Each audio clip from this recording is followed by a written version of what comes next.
Greetings, lords and ladies. Another test run just to see how the Streamlabs app works on the go.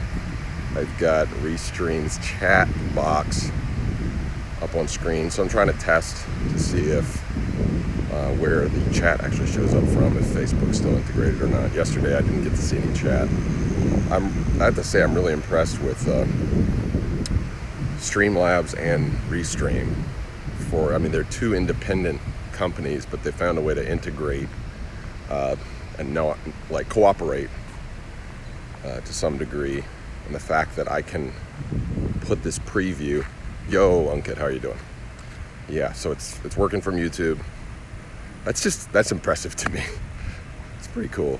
So it used to be, it took me years to figure out. I'm slow with apps. I really take a long time to learn how they properly work, and it took me years to build up my gaming rig, streaming rig, video editing rig, desktop station, and just in 30 minutes I was able to set this whole thing up just on the phone. It's wild how much you can do now just with a mobile phone. Pretty soon I think you're just not even going to need multiple tools. You're not going to need a camera. It's just wild.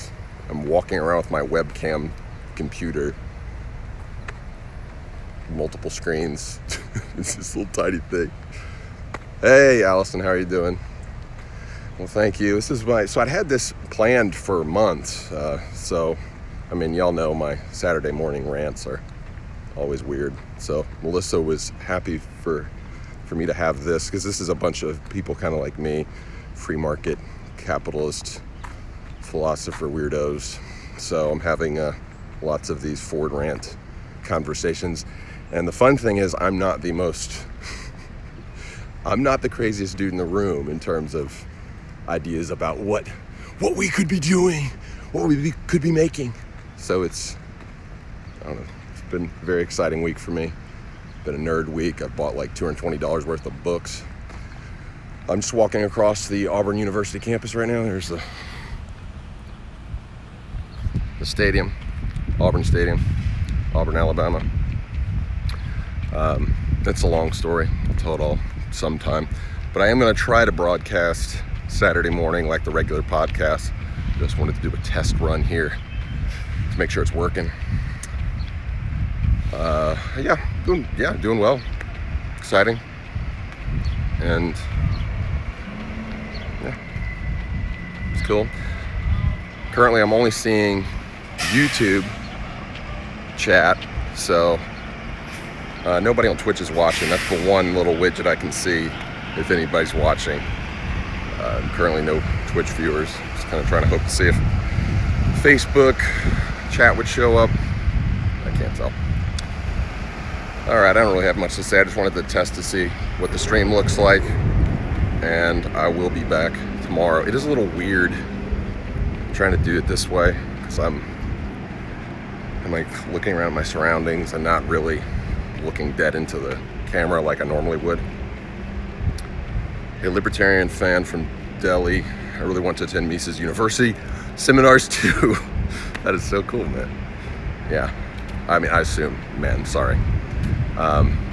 Yeah, definitely. They've been doing these Mises U's for over 20 years. I'm not sure how long it's been. Here in Auburn, they've been doing them for a pretty good period of time. They relocated the Mises Institute. Lou Rockwell told some of the story last night. But they relocated here, and they've been on or near the Auburn University campus for quite some time. So it was wild. I was driving past this on my way to college and not knowing it was here, not knowing there were other weirdos like me out here. It's just got a long history of really stimulating intellectual thought. It's not all economics. It's a lot of it's just inspiring stuff.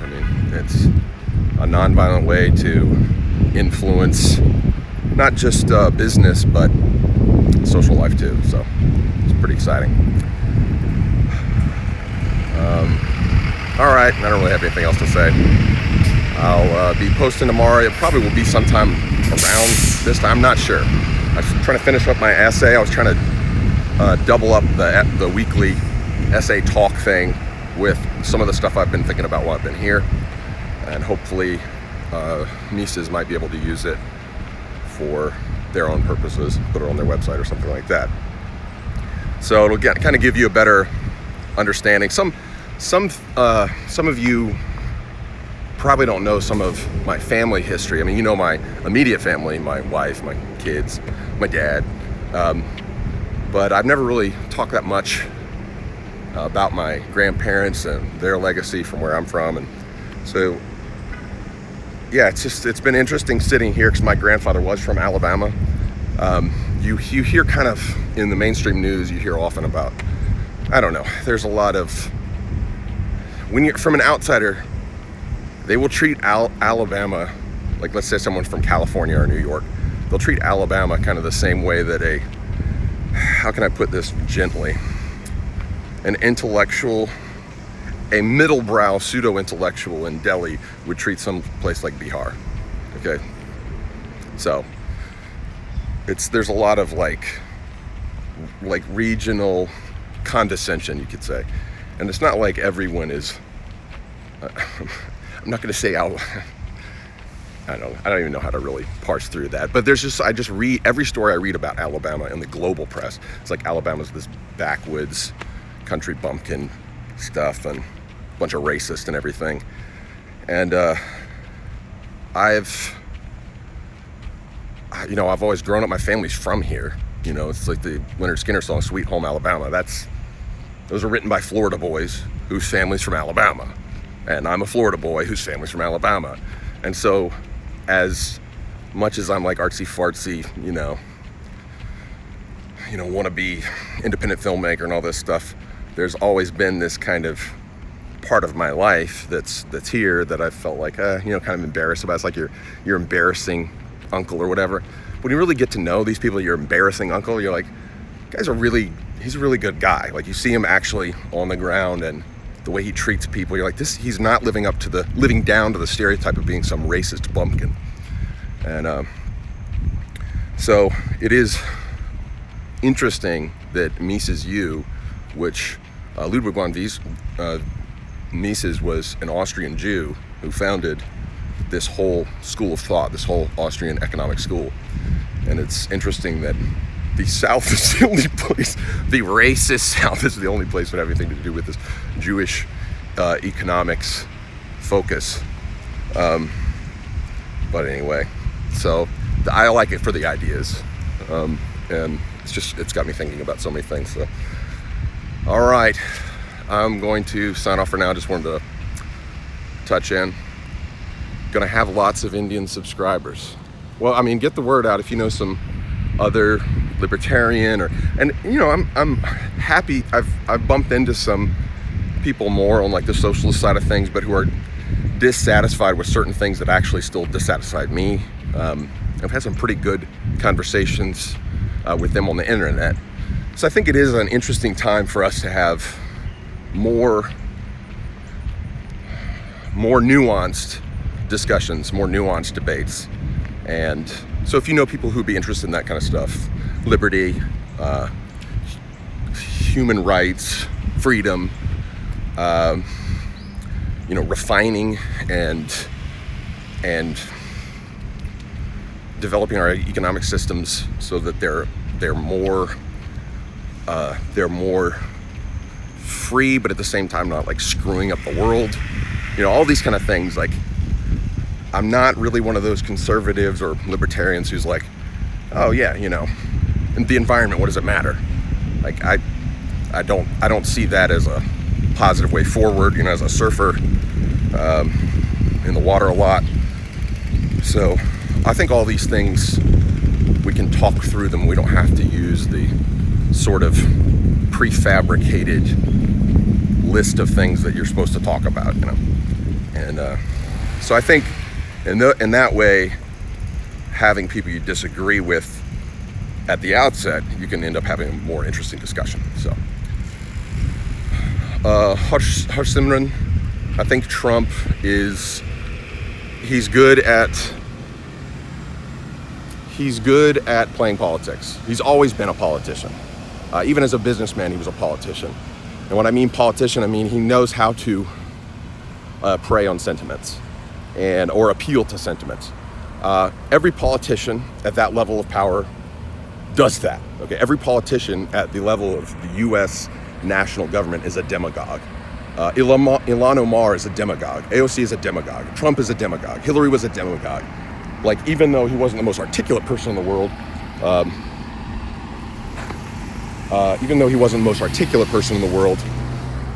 George W. Bush was a demagogue. And, he had a demagogue helping him navigate some of the political intrigue and all that. So I think Trump is actually very effective and has been for years, because if you don't like Trump, I'd actually recommend reading his book, The Art of the Deal, because you actually learn how you can beat Trump. Like, Trump shares times where he did not win something. He went up against the National Football League, America's biggest sporting event, biggest sporting network, and started his own, I can't remember if it was called USFL or AFL or whatever it was. But he lost. Like, that was one of the economic, business battles he lost. And there was another time he was trying to buy some apartments in, I just missed my street walk. So he's trying to buy up this apartment complex, and people were trying to keep him from doing it, and they did. They thwarted his efforts, So I think it's real easy to be dismissive and miss out on opportunities to beat him the next time. Like, I would like to see more robust political debate than the ones that we have going on right now, and they are just really we're inhibited from seeing that because people are just playing politics like 30 years behind the times instead of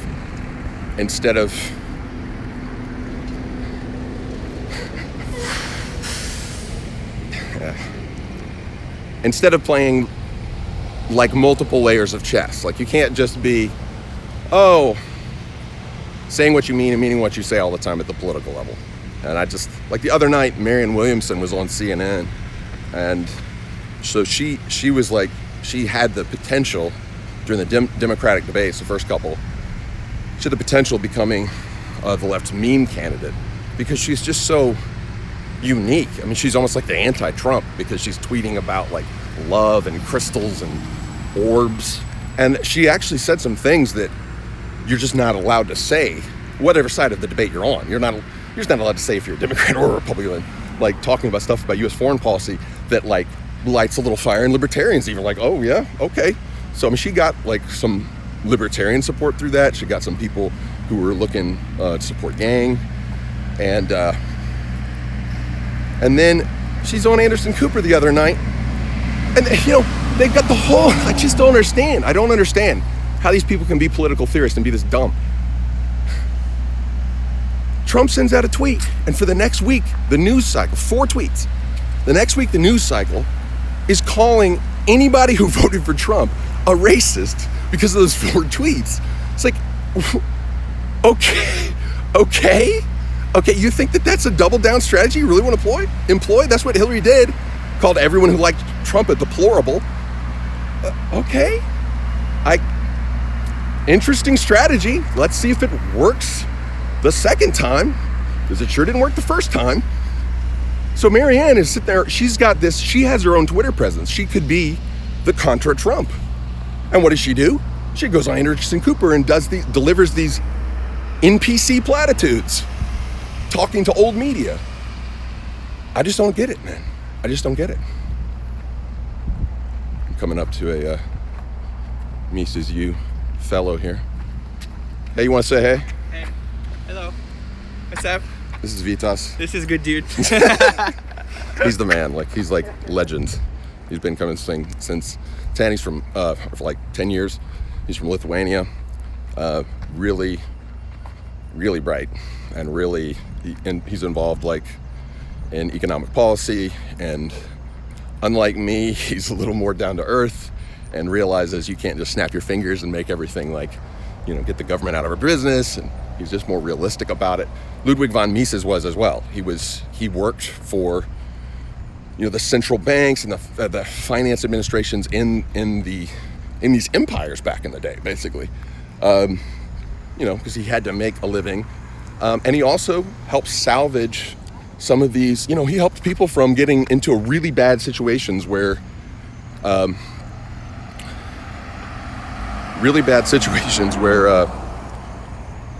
depression could occur or something like that.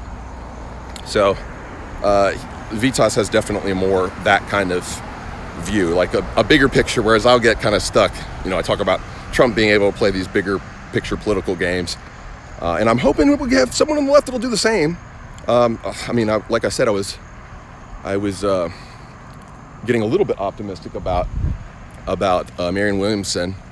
I know a lot of people in my circles are excited about Yang. I've never really been excited about Yang. I'm not pro UBI, but there's like no crosswalk here. But Tulsi is probably my favorite Democrat candidate right now, for her anti-war stance. Like, she intrigues me. Someone pointed out and this is some like 3D, 4D chess stuff. Like, she was carrying a book. She was dressed real normal. I think it was a bait. I think she was trying to get someone to take her picture because the book she was carrying, so someone pointed this out on Twitter, the book she was carrying is really controversial, and someone started putting quotes from it. It's talking about JFK's assassination. Dude, it's some weird stuff. Like, that'll ignite a base, believe it or not. Like, these crypto sort of meme messaging on the internet. And I liked what this book was saying, like when they put screen caps on it. So, I don't know. If you're anti-Trump, you can root for Tulsi at this point. I would like to see her, but I just can't. I have no stomach for it. I have no stomach for it. If they start spouting off these little platitudes that are 30 years behind the times, like pretending like we're in the Woodward, Bernstein, Nixon days, like that any of that matters, then no, I'm not. I tune out.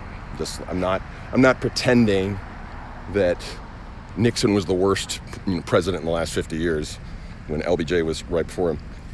So that's about it for now. Let's see. Oh, it doesn't let me scroll. Crap.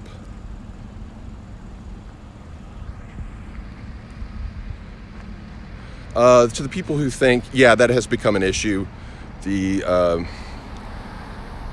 Again, it's so restrictive and stupid that anyone would call a foundation mostly of Christians, anarchists, and atheists who reverences a Jewish man involved in banking. Like, how can someone call that Nazi? I just don't know. I don't know what to say to that. And again, that's the kind of thing if that kind of rhetoric keeps getting pushed, like, you're going to be stuck with Trump in 4 years, and then whoever he endorses for the next 4. Like, you cannot be that stupid. Like, that's just idiotic. It's just a religion at this point. It's just like, oh, we decree that you're a racist. Why? Like, tell me why. Oh, you believe in a free market. What?